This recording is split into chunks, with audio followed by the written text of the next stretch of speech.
Game of Thrones star Emilia Clarke is opening up about how she survived life-threatening health scares.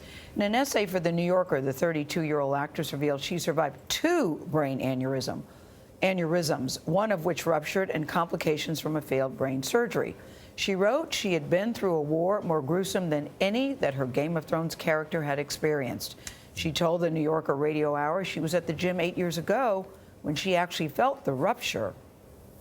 And then I'm doing the plank. And I suddenly get this unbelievable pain that felt very much like an elastic band around my brain. Excruciating. And whilst, you're used to things hurting in the gym, I was pretty aware quite early on that that wasn't normal. Wow. Our Dr. David Agus is here to explain what happened to her and how the doctors treated her. I mean, what she says, David, is graphic and terrifying. She says it was shooting, stabbing, constricting pain, and that she knew that her brain had been damaged. I'm really glad that she's telling this story, but I was surprised that it happened to someone in their early 20s. It can happen at any age. I mean, more common in the 6th decade and beyond, but any age. But what she described is called a thunderclap headache, because it goes all of a sudden, it gets turned on. I mean, she had a rupture and a bleed. She then went to the bathroom and actually collapsed in the stall, and that's the most lucky thing, is somebody was there to call 911. Because 40% of these are deadly in people who have these kind of hemorrhages and these kind of aneurysms that burst. Are there symptoms that signal that you might have this? In some people, I mean, they can have, slight headaches going in, they can have visual changes in others, but, when it hits, and you know it. So is this genetic or is it from lifestyle? What causes them? The answer is yes, to all of them. There's a genetic component, we think to about 20% of them. Smoking, high blood pressure, stress can be a component of it. If you've had one, you're much more likely to have others, and you need to be followed. She will be followed with MRIs on a regular basis for the rest of her life. Are there any warning signs that lead up to something that can prevent an actual aneurysm? She talks in the New Yorker article about having, headaches and some symptoms, which may or may not have been related.